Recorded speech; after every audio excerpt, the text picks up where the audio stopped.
Not to any of the opposition, Kemi Badenoch.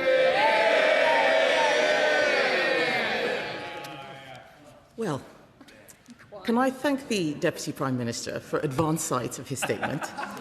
And he is right, Mr. Speaker, when he says everyone in this House owes a debt to the Prime Minister, but it is most certainly not a debt of gratitude. It's the other type of debt that we owe.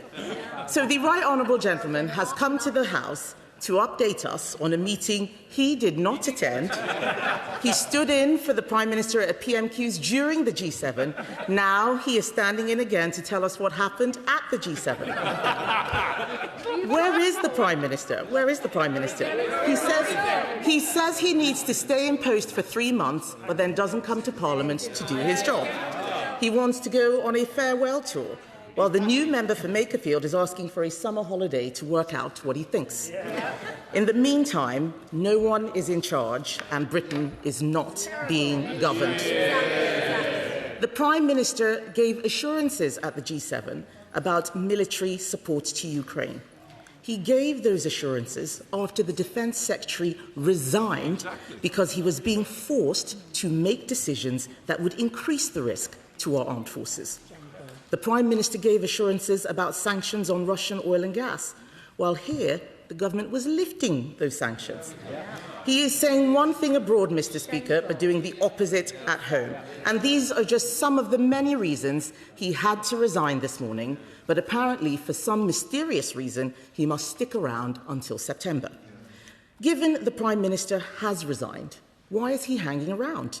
The Deputy Prime Minister had to change his statement so that we all knew that the EU Reset Summit has been postponed. That's not happening anymore. So what's he hanging around for? Why are we sending a non-Prime Minister to the most important NATO summit in a generation? Why?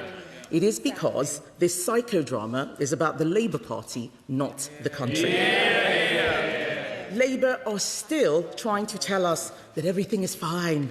That's what the Deputy Prime Minister was saying. Everything is fine. He's given us a statement telling us about a G7 summit he did not go to. The few Labour MPs who bothered to turn up were nodding along, pretending to be listening intently, but in a few minutes they will all scurry back to their offices and focus on their real priority, lobbying for jobs in the next government.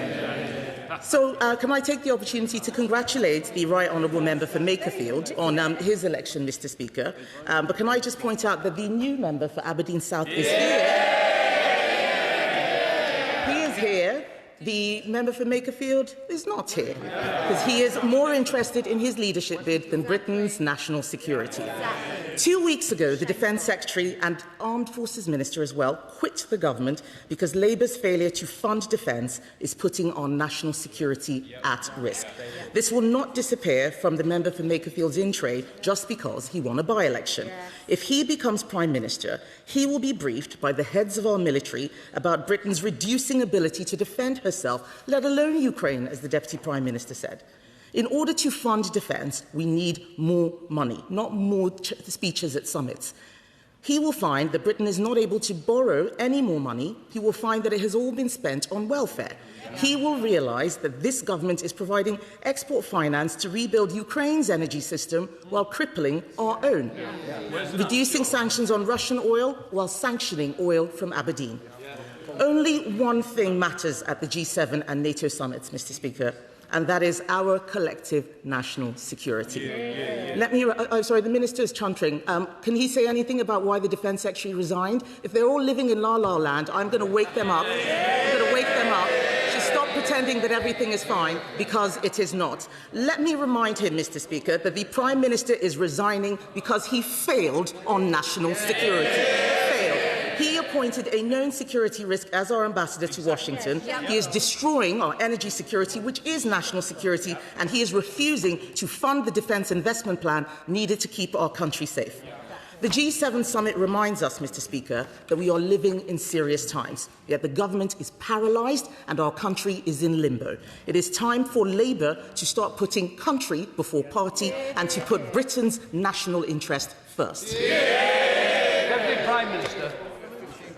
Well, Mr. Speaker, this is the first occasion I've been opposite the Leader of the Opposition, and can I thank her We're actually friends behind all of this, but can I thank her for her generosity and constructive suggestions on this occasion. It's always good to know that I can count on her support. But can I remind the House that this is the same leader of the opposition who previously suggested that we should empty chair the G20, that we should not bother turning up at the NATO summit, and she wanted to jump into war with Iran without thinking through the consequences. I'm proud to serve a Prime Minister whose hard work has made this country stronger and much fairer than the Britain we inherited from the party opposite. She knows that the Prime Minister has rebuilt Britain's international alliances. She can't deny the 5 major trade deals that we struck under our watch that she failed to do. She knows that we've led the coalition of the willing to back Ukraine. We've renewed our partnership with Europe. We're delivering the biggest boost to defence spending since the Cold War. I'm proud of all of that. Now, she asks about defence. The work continues to finalise the defence investment plan. We're already investing £270 billion over this Parliament. The defence investment plan will deliver another unprecedented increase in defence spending. And when it's published shortly, we will set out every government department is contributing to defence. She talks about oil and gas. Oil and gas will be part of our energy mix for many years to come, delivering enough clean energy products to power 23 million homes, led by Great British Energy, headquartered in Aberdeen, of course. Headquartered in Aberdeen. The PM secured £9 billion worth of Japanese investment in offshore wind last weekend, and of course the Leader of the Opposition would rip that all up. She talks about Russian oil. The party opposite is wrong about Russian oil. All sanctions on Russian oil remains in place. We're imposing new sanctions that's ever existed under the party opposite. I look forward to another opportunity to sit across from the Leader of the Opposition in the months ahead.